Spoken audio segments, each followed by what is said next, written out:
welcome back to Outdated, the show all about dating, sex, love, and I was going to say marriage, but neither of us have done that. I'm Matt Rebar. And I'm Mikey Sowers. And Mikey, you've not been feeling hot this week. Are you okay? Always feeling hot, but not feeling well. Let me clarify. You've been sick. You've been having there we go. Stomach issues, and not in a good way. You feel right. better? Yeah, I'm feeling a little better. It was something gross. I don't know, like stomach flu. But anyway, yeah. Yeah. Well, I'm glad you're feeling better in that way. And I would be curious, have you been feeling better in your dating life? How's your dating life? You know, I went out, what was it, the weekend before last? Mm-hmm. And I think it was the weekend that you and I went out. Okay, wait. So before we get to that story, we have to talk about like what happened before that. So I invite you out to hang out with a couple friends of mine. I was like, we're gonna go to this place in this lounge, and we get to the basement. It's this really cool basement bar on 25th. I don't want to say it because I don't know. Maybe I'm trying to gatekeep it, but it's called Smoke and Mirrors. Anyway, it's a really cool place. So we're down there, and the five of us are chatting for it was like 2 hours. We're having a great convo. All of a sudden, like a whole smorgasbord regalia of straight white men come in. They're like, can we sit here? Well, it was like, at first it was like two bros who were like, ooh, this room is cool. Can we chill in here? And we're like, yeah, fine, whatever. And then it was the clown car. All come in. And of course, like for me, this is like, I'm eating this up. I'm like a Dementor. Like, give me the story, and like we're chatting with them, and you can just see Mikey is like, this is exhausting. And so you turn to me and you go, I don't care about talking to strangers, but I at least want a chance to make out with a stranger. And I was like, be free. So you were like a bird uncaged, and you flew the coop, and so you went over to our local gay bar, one of many. I did. And what happened? What went down? What was the tea? I mean, yeah, just got a drink, was chilling, saw my friends again, Arden and Noah, hung out with them for a little bit. And then there was this dude on the dance floor who I thought just hated me. But he like eyed me and then motioned me to come over. Ooh. And we started dancing and making out, and he had to leave with friends, but we exchanged phone numbers, and it was nice.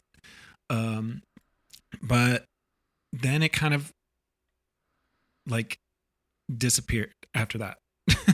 Oh my gosh, really? Yeah. I mean, we talked the next day. Okay. And then we were going to like hang out on Wednesday or of that week. But then nothing. Yeah. It completely like nothing. Yeah. It's mind-boggling how that can happen. But. And have you reached out? Have you like double texted? Have you been like, "Hey, how are you?" Or no? Yeah, I did reach out, and then like it was Thursday, and then he responded the day after, like Friday. Oh yeah, been really busy. Like, come on. Yeah, I'm gonna quote a Sex and the City episode. He's just not that into you, and that's fine. And that's the part that sucks though. Is like, I don't know. Like, just say, I don't know. But maybe I do that, too. I'm trying to think. I'm very busy. I mean, I'm busy, Mikey. And there will be days where, like, it'll be like the whole day is gone, and I have forgotten to text. I have forgotten to reach out. I have forgotten to reply. And I don't know. Like, it'd be one thing if I was sitting at home not doing much, or if I was going to work, going to the gym, going home. Like, then I would feel like I should be better about keeping up with, like, texts like that. But, right. I don't know. To go, like, a whole day, like, there's not a point. Like, it's one thing to say, hey, I'm a nurse. I'm a doctor. I'm going to be gone for 12 hours. I'll text you later tonight or tomorrow morning. I don't know. I don't like that. I think it's a little crappy. Yeah, it is crappy. It just feels, like, not respectful of my time, Yeah. Like, come on. We were going to hang out. Yeah. I was looking forward to it. And then nothing. Mm-hmm. Just come on. Yeah. Anyway, so how's your dating life? I'm trying to do some more thoughtful matching, like when I'm on the dating apps, I'm trying to be more thoughtful. And I'm really proud of myself because I downloaded the New York Times game app. And I find that when I have some free time, I've been going to that. and not just sitting on dating apps waiting for Prince Charming. You know what I mean? Yeah. So I'm trying to have a healthier relationship with dating apps because, I've been practically single my whole life.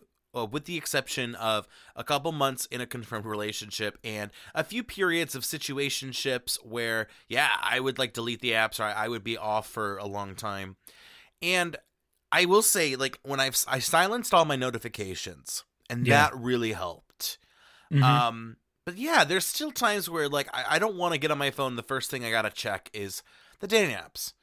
I really want to, like, kind of detach myself a little bit. So I've been trying to be more active like that. So if there's anyone listening who's like, actually, here's my strategy, or I don't know, maybe it's time for me to have like a full recharge. But I think the idea of leaving the dating apps completely is a little scary because how else would I meet people?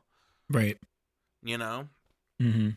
I mean, I'm feeling that way too. And so, like, I said I was on Tinder and Bumble. But and now Bumble? I'm not on. You're on Bumble? Bumble, shut up. I'm sick. Are you Ariel? Look at me now. I'm on Bubble. Yeah. Bubble is where if you are interested in mermaids or merpeople, that's where you go to date them. No. So Bumble. I was on Bumble and Tinder, but now I'm not on anything. So I'm kind of just taking a break, I guess. Yeah. No, that's good. Meanwhile, there's like a witch who's like in the corner of the room, like, eventually you'll return, darling. Like, it's like Bette Midler is like, one of these days it'll be back on the tin. He'll be back. Yeah, exactly. So and it happens. It does. I mean, I think it's for me just right now taking a break because I hate being so focused on wanting to find somebody, but I don't know. On another episode, I won't give it away too much, but I think we'll talk about some reasons about when we think we're ready, to date or Yes, I want to talk about that. And you know what else came to mind? I want to talk about like anxious attachment style and like those love styles. Let's do the test together and let's talk about those because I think that might be some good insight. But today's topic, Mikey, great pivot. Good job pivoting. Right? You were like queen pivoter. Today's topic is about dating horror stories. Ooh. And I know it's March. It's not October. Oh my God, October. We got to really buckle down on dating horror stories. But so I'm going to throw out the question. I have a little listicle here with some dating horror stories. And they're queer LGBTQ dating horror stories, by the way, because I thought might be more relatable. But I want to first ask you, Mikey, do you have any dating horror stories off the top of your head? Well, I have a personal one, and I also have a story from our good friend Joe that he shot out to us. So I want to share both of those, actually. Please. Do it. So I'll first share mine. This is probably the ultimate horror story. So this, I'll just set it up. I was out with a guy that I was seeing, and we came back home and we were drinking and then kind of just passed out. And then, I get woke up the next day by my mother, like calling me constantly. And she says, turn on the television. And it was 9/11. So that's quite a way to end a date. That's kind of... Can you imagine? I am shook. Yeah. How did you meet each other? Well, actually, it was a national catastrophe that brought us together. Yeah. Wow. It was that. Yeah, that was insane. Just to kind of end our date with, our country is in trouble right now. Yeah. Gotta go. I'll talk to you later. Yeah. Wow. That was crazy. But yeah. So then I've got a story from Joe. We have to get Joe on this podcast. I know he's straight. No, I'm kidding. I'm like, as if like that's like a bad thing. Like, oh No, well, no. this is for everybody. You know, I know. I'm just messing. No, we gotta get Right. Joe on here. So, Joe, if you're listening, which if you are, I bet you're probably working out. Think of a topic because we'd love to have you on. So, All right. So this is from Joe. So he typed this out to me on Instagram. He's like, I have to type this because this is ridiculous. okay, dish. So he went on a first date with a girl who he knew had like this crush on him. Ooh, so see, okay, red flag number one. You got to be I careful know. because some people, if they have that really intense crush, it's like, Yeah. you got to be careful. But sometimes it's worth exploring. So, Right. I see both pros and cons. So, okay, Sure. continue. I mean, you already know they're interested, so that's great. They like the package deal, Right. So no mystery there. But yeah, so they got together, they lit one up a little bit, and then went to go get some ice cream. And listen to this, it was raining heavily, so they grabbed hands and then they ran through the rain. Let the rain fall down. Have I sung that on this podcast yet? My dreams. Hillary Duff? I don't think so. Yeah. Yeah. So that's pretty romantic right there. Mm-hmm. But so they get to the ice cream shop and they're sitting down at a small table. They're drenched from the rain, and then Laughing to each other like, "Ha, we're so random for that." duh, because they're stoned, they're laughing. But oh yeah, you're right. That's probably why they're laughing. Enjoying their ice cream. But then the date takes a turn. Okay. She says to Joe Mm-hmm. that her older brother had recently gotten engaged. Okay, cool. And then, so that's great. Love is in the air. Mm-hmm. She proceeds to tell him about how he actually said, I love you on his first date with his No, I don't like this. No. And then she tells me that her oldest brother and her dad also said the both I love yous on first dates to their respective wives. Okay, So first of all, she has been cultivated by a family of weirdos. Like, everyone in the family gets off on, like, the first date. First of all, that is so much pressure, especially these days. It's one thing in the early 2000s. It's one thing in the 1950s to be like, oh, Sure. Stephanie, I love you. Mhm. But today? No. You can't even and- tell someone you like them on the first date these days. Right. In the 90s, we were inundated by the rom-coms. So all that shit was, Just needle to vein. second nature, Kiss me out of... Anyway. I forget the lyrics. Yeah, right. So, it's one thing to it's one thing to bring up, hey, my brother got recently engaged, but the idea of bringing up, they both said I love you, that's not, I don't know, that's like a big, like a left turn. It's not a good turn. No. And then she says, my family jokes that I'm going to marry a man who says I love you on the first date. And Joe's an improv artiste. He's probably like, I can't yes and that to save a life. No, Joe, he said I was really quick and awkwardly said, wow, well, I really hope you find that guy. Just looks around the room. Where could he be? I don't know. Yeah, that's interesting. Yeah, that would be such a mood killer. How did the date end? Just bye. Nope. That was it. No, he just said there was no second date. Well, I mean, where would you go from there? Especially, like, imagine bringing him home and be like, he did not say I love you on the first day, and the rest of the family's like, excuse me? Ooh. That doesn't work for us. Well, I know, right? We're the Smiths, also known as the we say I love you on the first date. Like, oh my gosh. But I feel bad for her because I do think that there are pressures that, like, families, friend groups, like, they put, I met my husband through this. I met my partner through this. That pressure can get to people. I feel bad because I think she's probably ruining some really good chances by having that on her back, Right. And that's like the most ideal situation where you just, it's like you meet someone and you instantly fall in love. I mean, read any Cosmo article, it's going to be like the best situation ever. So yeah, I feel bad for the way media has, pumped these ideas into young minds who have wild fantasies about love. But yeah. Yeah.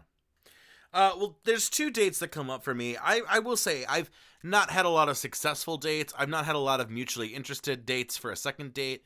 Yeah. But 2 dates to count. One, I got in the car and they were going to drive us to Starbucks or something. And the chat, there was non-existent chat. It was just no banter, no crack, nothing. No crack? So, no crack. And I mean crack. When I say crack, you guys, I recently went to Dublin, so I speak Irish slang here and there, and shenanigans. So I'm sitting in the car like, oh, this is bad, man. This is bad. And they bring up, he goes, sometimes you just know really quickly, like you're just not feeling it. And I go, oh, he is pulling up a lifeline. I go, absolutely. You're so right. I can tell pretty quickly, like if the energy is there or not. He goes, absolutely. I thought that was, at the time, wouldn't you? Thought that was his sign to me, this isn't really working out, right? And I'm going, yeah, it's not really working out. Yeah. So I faked a phone call. Now, I'd already went in saying, oh, there's so much stuff with the roommates, and bring. Oh, no. The roommates need me home. So he's like, no worries, and drops me off at home. I get a text from him 30 minutes later. Hey, let me know when you want to reschedule that date. I thought we both knew. Like, I was like, you know what? There's no synergy here, but there was like a mutual synergy in the fact that like this was not good. This was not working out. No, homie was like, let's reschedule. Hopefully the roommate stuff gets figured out. Yeah. I was like, wow. I mean, so I basically U-turned on a date thinking that they were doing the U-turn with me, only to find out that they were just being like patient with my quote end quote roommate issue. So do we need to be more or less subtle, I guess, from on our dates? Like, I thought that was this isn't working for me. Yeah. I thought that was really forward because like, yeah, I think the idea of like this isn't working, that could be a lot. And like, it's one thing to like, okay, if I could tell pretty quickly that like this isn't going to work, like I had a date, it wasn't a bad date necessarily, but this was the moment that I knew. And you this is when I got the ick. I get to the restaurant. He had ordered a table for 4 because he wanted the table space. Okay. I kid you not.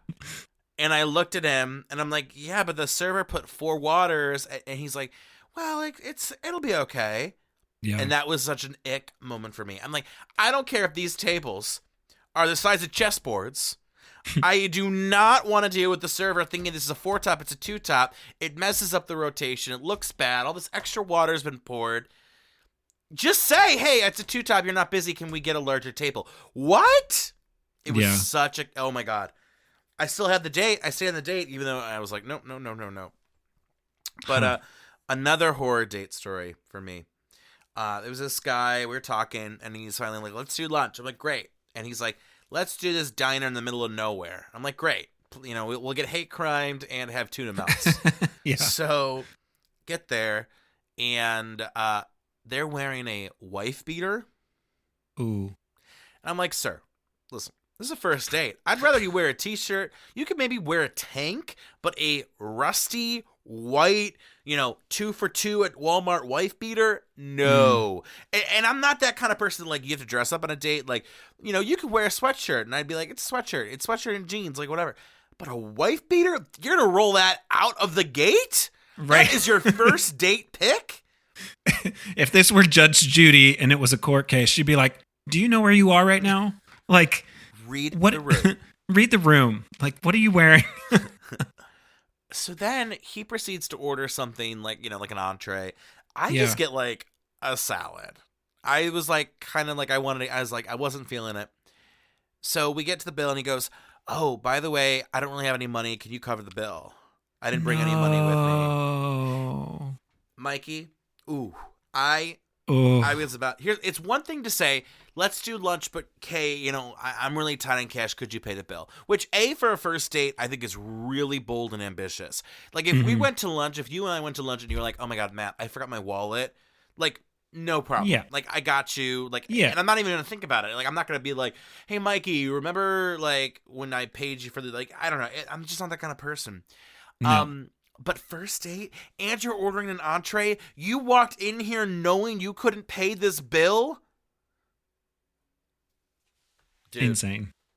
Dude. And what's funny is this guy still has the audacity to hit me up once in a while. No. You know, to match with me on the Tinder, or I wouldn't match on him. So it has to be other apps where you don't have to match to talk. To be like, hey, what's good? What's good, homie? And I'm like, no, it's not what's good. It's what's bad. You are bad. Is that what he says? What's good, homie? Well, no, I don't know. Oh, okay. I'm like, So, that's fine if he does, but no, Yeah. it's probably not really what gay men say. So those are two that come to mind, but I would like to read you some from the internet, and that might make us feel better. right. I went on a first date with this really cute guy. I was a freshman in undergrad, and he was a junior. He invited me to his place for some homemade pesto and spaghetti. Ooh. Okay. I don't know, a junior in college making homemade pesto? Wait, first date? Dorm Yeah. room? Well, it says house, so Okay. off campus. Ooh. All right. The date was going well, and I was really vibing with him until I found out that I was allergic to pine nuts, which are in pesto, and I went into anaphylactic shock. No. I was rushed to the hospital. My mom had to drive down, and I spent the night in ER. The police even got involved and interviewed me to see if there was any possibility of malice. Oh my gosh. I did not get a second date, and the worst part is the pesto was stupid good. That's oh my gosh. I feel so bad for him. The best part of this story for me is the fact that the Popo show up and they're like, you know what? I don't think this was an accident. I think this was a purposeful pesto poisoning happening here. Yeah. Also, how do you go your whole life not knowing pine nuts? Are pine nuts that rare? I thought pine nuts were kind of like a thing. Yeah. Pine nuts are a normal allergy. Yeah. Like I used to think that I had a pine nut allergy, but funny, I don't. This is kind of funny. Okay. I've only ever been on one date in my entire life, and it was before I realized and accepted that I am queer. I had just finished high school and had been talking to the guy who I went to prom with, who was my parents' friend's son. He asked me if I want to go to lunch, and I accepted. Throughout the entire date, he kept asking me if I liked girls, and every time I said no, he kept asking if I was sure. And now that I think back on it, I'm starting to think that my first date was never really a date to begin with. How did he know that I liked girls before I did? It's really strange. Imagine just being grilled the whole date. Like, are you sure you're this? Are you sure? Like that's a not good convo, right? Yeah, I know. I actually do have one more story. Oh yeah, share it, please. Yeah, a friend of mine, her name is Carrie. She works at where I work. That's a school where I go to. So she was telling me that her sister owned a dating website. And occasionally she would set her up on dates. So she went on this one date with this guy. It was, I think it was going pretty well. But then at the end of the date, he told her that he had a bunch of women's shoes in his trunk. Oh. And if she'd be interested in taking any of them. Okay, so was he an entrepreneur or No idea. was he like sniffing the shoes and giving them women? Like what? She said he never explained why he had the shoes. Oh, see, this is where we differ because if I was on a date and someone was like, "Hey, I have shoes in my truck. Do you want some?" I would have 15 questions. I would be nonstop. I'd be like, "Why?" I'm curious why you felt like you could approach me like real quick on a first date with this. Is this a business? Is this a financial thing? Is this a sexual thing? Do you do this to a lot of people? Do you do this to straight? Like, it always boggles my mind. Like, I had lunch with my grandma, and she's like, well, and then my sister got divorced, and this was, and I was like, why did your sister get divorced? And she's like, you know what? I just never asked. I'm like, you never asked? I was like, I am so nosy. I'm so nosy. I'm like Adrian what's his name? What's his name? The actor Adrian Brody. Mm-hmm. Okay, you're looking at me like, girl. I don't know. I am so nosy. I'm like Adrian Brody's nose. I am all over everything. And I could not believe, like, you wouldn't ask your sister about her divorce? Yeah, exactly.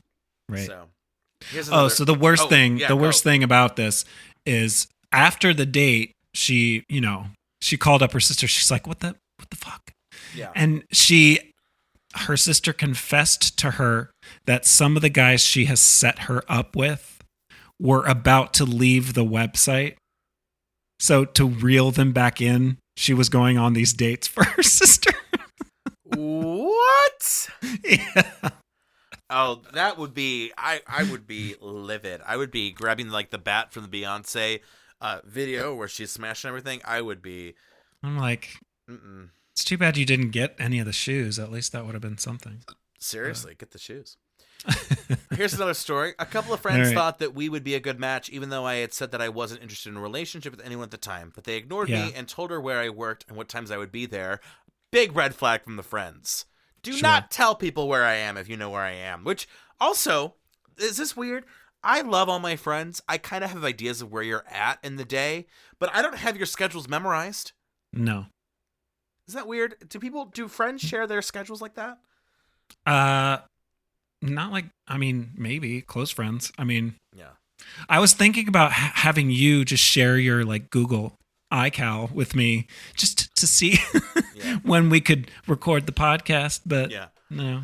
So then they texted her the times. She shows up because I'm a people pleaser. They asked if they can go out for the lunch break. Because I'm a people pleaser, I said sure. It was terrible. It was an hour of her talking about all the things that we could do at her house, why she thought we were compatible, even though we had just met. And after I went back to work, she texted my friends and told them that she was in love with me after an hour together. Oh my God, is this the girl? Oh my gosh, that Joe went on a date with? It sounds like it. And it ends with, I ended up ghosting her, which that was the right thing to do, I think. I mean, yeah. Fight or flight.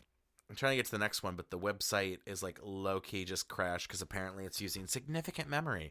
So I am refreshing the page. Some of these stories are just too intense for the website. I know, my internet's like, I can't even handle it. Oh, I really want to read at least this one more. Come on. Okay. Refresh. Here we go. We got this. Oh, maybe we don't. Okay. Here we go.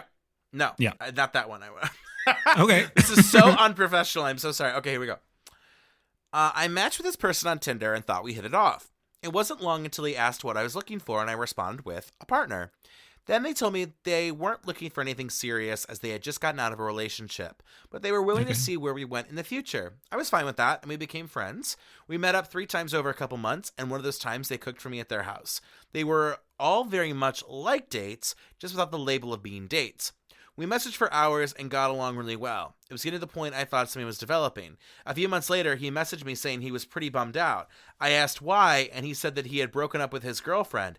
I never had any idea about her. I was under the assumption that he didn't want anything serious and that I was the only one they were talking to because that's what they told me. I was pissed. The messaging eventually slowed down, and now we don't talk anymore. Yeah, that is weird. So how many dates was this? They had like 3 little dates over, like, it looks like 3 little dates over 2 months or something. And then they were like, oh, I'm sad. My girlfriend broke up with me. And it was like, Oh, okay. Yeah, well, I mean, you would hope that someone is, kind of either single or dating when you're seeing someone. But I mean, how soon into dating do you think you could go exclusive? What do you think? Oh, it just depends. I don't know. It takes me a long time. I'm like the federal government. Okay. It takes me a long time to decide what I'm going to do, but once I've decided, I'm going to do it. Right. So, I mean, the fact that he had a girlfriend is a little different, but I mean, finding out on the 3rd date that someone is seeing other people, I mean, that's too soon. Not even just seeing other people in a committed relationship, it sounds like. So, weird red flags. Okay, I'm looking up. Oh, this is interesting. It was a casual hookup. He said he was a little bit sweaty. I thought that sounded sexy. Turned out his apartment stank of cigarettes, and he smelled of warm, unwashed body odor. The real horror, we still hooked up. Doesn't sound like a horror story to me. Oh my god. It just sounds like a drunken mistake. But it's just when you get there and you're like, well, okay, here's one more and then we could save it. We'll have to do a part 2 down the line. Yeah. I met this woman on an app and we planned to go and see a movie and grab dinner. The movie was inoffensive, nothing out of the ordinary, and we got to the Applebee's for a nightcap snack dinner, and my date immediately started talking about how hot her ex was and how she wanted to bang our waitress because she seemed like she'd be a good time. We hadn't even gotten our drinks yet. I got uncomfortable, so I asked if we could end early, left immediately after we were done with no kiss goodbye. I ghosted her because I was young and didn't know how to have that conversation. A week later, I was getting up at 4 a.m. to go to a women's march in D.C., and I woke up to a text from the date telling me that I was a bad feminist for not wanting to go out again and not talking to her anymore. Was I bad for ghosting? Yeah, probably. Was I a bad feminist for not wanting to talk to someone who crossed my boundaries by talking about wanting to bang our waitress before the apps even arrived? Definitely not. No. Yeah. You kind of, almost want to have that conversation before, you get into a date. Like, I tend to ask before I go on a date, like, what are you looking for? What's your outlook on relationships? Like, are you somebody who wants to mess around, or are you a monogamist or whatever? Yeah. Those conversations kind of come up before. Well, maybe not on a first date. I don't know. Maybe not first, but maybe I think they need to come up in the first 5. I think the first 5 dates are like, this is where you have to lay out major stuff. Like, what do you want? What are you looking for? What's the end goal? Yeah. What's your life about? What's your thesis? Where do you see yourself? Like, I think that's really important to get a good sense. I think if you go into the next dates after and you don't know these things, like, I don't know. But I do think it's pretty shitty to talk about your ex on a first date, just period. Yeah. Like, my ex was so hot. Like, I'm not competing with your ex. Yeah. Like, I don't need to know that. Anyway. Okay, I thought I was going to not read anymore, but I'm going to do one more, and then we're going to sign off with a dating line and an affirmation. So here we go. Sure. Yeah. I met a guy on Grindr, and we really hit it off. Or no, Tinder, not Grindr. Met a guy on Tinder, we really hit it off. He was super sweet, and from my understanding, was single. We decided to meet for sushi and see if our chemistry really vibed in person. Halfway through the date, he got up to use the restroom.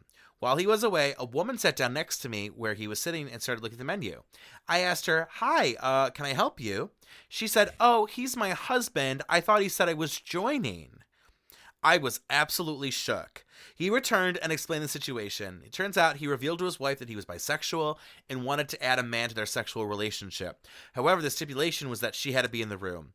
I was absolutely horrified and felt uncomfortable, so I left. He texted me for 3 days after, trying to get me to explain what was wrong.